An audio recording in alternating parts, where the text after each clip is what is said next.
নমস্কার বন্ধুরা, আজকের ব্লগটা বাসি উঠোনটা ঝাড় দিতে দিতেই শুরু করছি।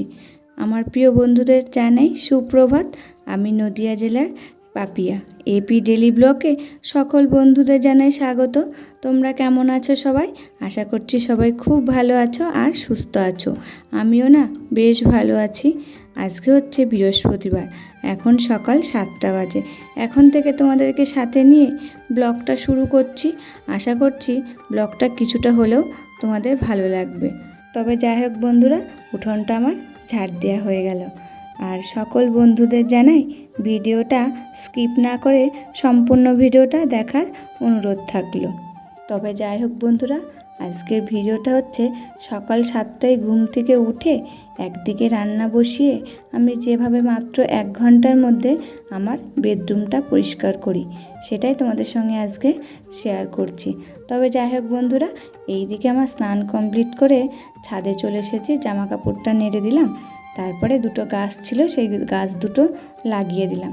এরপর নিচে এসে চা বসাতে যে একটু গরম জল খেয়ে নিলাম আর চাটাও খেয়ে নিয়েছি। তারপরে এইদিকে দেখো সকালে খাবারে চলে এসেছি।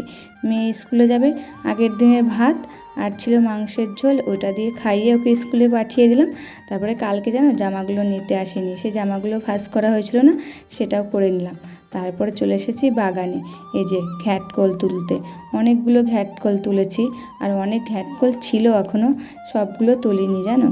তার যেই কটা পেরেছি সেই কটা তুলে নিয়ে এসেছি। সেটা ভেবেছিলাম আজকে রান্না করব, সেটাও আজকে রান্না করতে পারিনি। বোন এসেছিল, বোনকে আবার ওই ঘ্যাটকলগুলো দিয়ে দিয়েছি।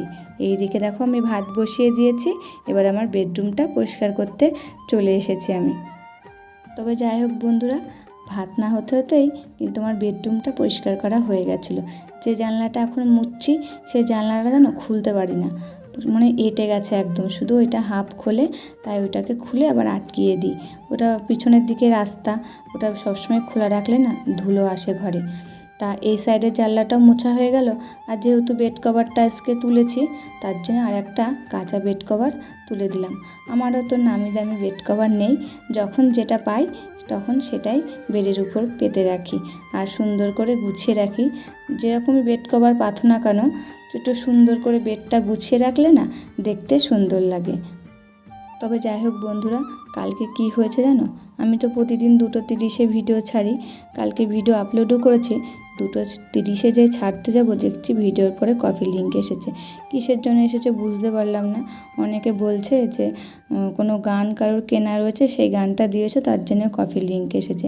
আমি ভিডিওটা সঙ্গে সঙ্গে ডিলিট করে দিয়েছি, তারপরে আবার আপলোডে বসিয়েছি। দিয়ে কালকে ভিডিও ছাড়তে ছাড়তে যেন 4টে বেজে গেছিলো, তাই ভিডিওটা সেরকম ভিউজ আসেনি। যাই হোক, কী বলো তো, আর ভাবছি নতুন নতুন ভিডিও ছাড়ছি সবে, তার মধ্যে এরকম একটা হলো, তাই খুব একটু টেনশানে ছিলাম কালকে। টেনশানে কাজ করেছি। তা ভিডিওটা কালকে 4টে বেজে গেছিলো ছাড়তে, 2:30-র সময় ছাড়তে পারিনি। চেষ্টা করছি যে প্রতিদিন আমি একই টাইমে ভিডিও ছাড়বো আর মন দিয়ে কাজ করব এই ইউটিউবে এসেছি যতক্ষণ। তবে যাই হোক বন্ধুরা, তোমাদের সঙ্গে গল্প করতে করতে অনেক কাজই করা হয়ে গেল আমার বেডরুমে কিন্তু সেরকম ফার্নিচার নেইও, যেটুকুই আছে সেইগুলো একটু গুছিয়ে রাখি। তারপরে দেখো এদিকে চলে এসেছি ভাতটা দেখতে, বারবার দেখতে এসেছি। যাই হোক, উনুনটা তো লিভে যেতে পারে, তার জন্যে। তারপরে এখন এসে দেখছি ভাতটা ফুটে গেছে, তাই ঢাকনাটা নামিয়ে দিয়ে নাড়া দিয়ে গেলাম। তারপরে এই যে গ্রিলটা আর দরজাটা মুছে নিচ্ছি এবার। ততক্ষণে আমার জানো ভাত হওয়ার মুখে, আর এদিকে আমার কাজগুলো হওয়ার মুখে হয়ে গেছে। এই গ্রিলটা মুছলেই প্রায় কাজ আমার শেষের দিকে। তারপরে দেখছি ভাতটা হয়নি, সেটা তোমাদের সঙ্গে শেয়ার করিনি। বারবার ক্যামেরা নিয়ে এই গরমের মধ্যে দৌড়াদৌড়ি করা দেখেছো, আমি পুরো ঘেমে গেছি, নাইটি পুরো ভিজে গেছে। তারপর দেখলাম ভাতটা হয়নি বলে ঘর দুটো ঝাড় দিয়ে নিয়েছি। ঘর দুটো ঝাড় দিতে দিতে আমার ভাত হয়ে গেছে।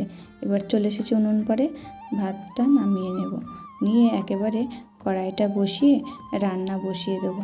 আজকে কী বলো তো, সেমন কিছু রান্না করিনি, ওই ভিডিওর টেনশান ছিল মাথার মধ্যে, ওর জন্যে। খাওয়ার সময় দেখাচ্ছি কী কী রান্না করেছি তোমাদেরকে। তারপরে এদিকে হাঁড়ি কড়াই সব মাজা হয়ে গেছে, সেটাও তোমাদের সঙ্গে আজকে শেয়ার করিনি। তারপরে এই যে ঘরটা মুছে নিলাম। তবে ঘরটা শুকিয়ে যাওয়ার পরে পাপোশগুলো যেখানে যেখানে ছিল সেখানে সেখানে আবার পেতে দিলাম। এবার বাড়িতে সবাই চলে এসেছে, খেতে দেবো, তার জন্যে জল ভরে নিচ্ছি। বোতলগুলো সব ফাঁকা হয়ে গেছে, আর ফাঁকা থাকলে একটু হাওয়া দিলেই ধপধপ করে সব পড়ে। তার থেকে সবসময় আমি ভাবি বোতল ভরে রাখলে শব্দ তো হবে না পড়ে যাওয়ার, তাই সবসময় চেষ্টা করি যখনই খালি হয়ে যায় বোতলগুলো ভরে রাখার। এরই মাঝখানে বাবাকে আর মেয়েকে খেতে দিয়ে দিয়েছি, আমরা দুজনই বাকি ছিলাম। তো আমরা দুজন খেয়ে নিলাম। আজকে রান্না করেছি কলাইয়ের ডাল আর পটল ভাজা, আর কালকের মাংস ছিল সেটা দিয়ে। এবার আমরা দুজন খাওয়ার পর দুটো বাসন ছিল, সেই বাসন দুটো এখন মেজে নিচ্ছি। এবার কী বলতো, সারাদিন ঘেমেছিল নাইটি, তারপরে এক টেনশন ছিল, তখন আর যেন স্নান করতে পারিনি। এবার আর একবার স্নান করে আসবো। এই যে স্নান করে চলে এসেছি, একটু ক্রিম মেখে নিচ্ছি, আবার একটু সিঁদুর পরে নিলাম। স্নান করে এসে তো বাসি মুখে থাকতে নেই, তাই একটু চাল জল খেয়ে নিলাম। এখন প্রায় 6:30 বাজে, এখন আর কি কাজ করব। একেবারে সন্ধ্যার পর তোমাদের সঙ্গে দেখা হচ্ছে। বন্ধুরা, সন্ধ্যা লেগে গেছে, আর এই যে চা বসাচ্ছি। তাহলে আজকের ভিডিওটা এখন এই পর্যন্ত, আবার দেখা হচ্ছে পরবর্তী ভিডিওতে।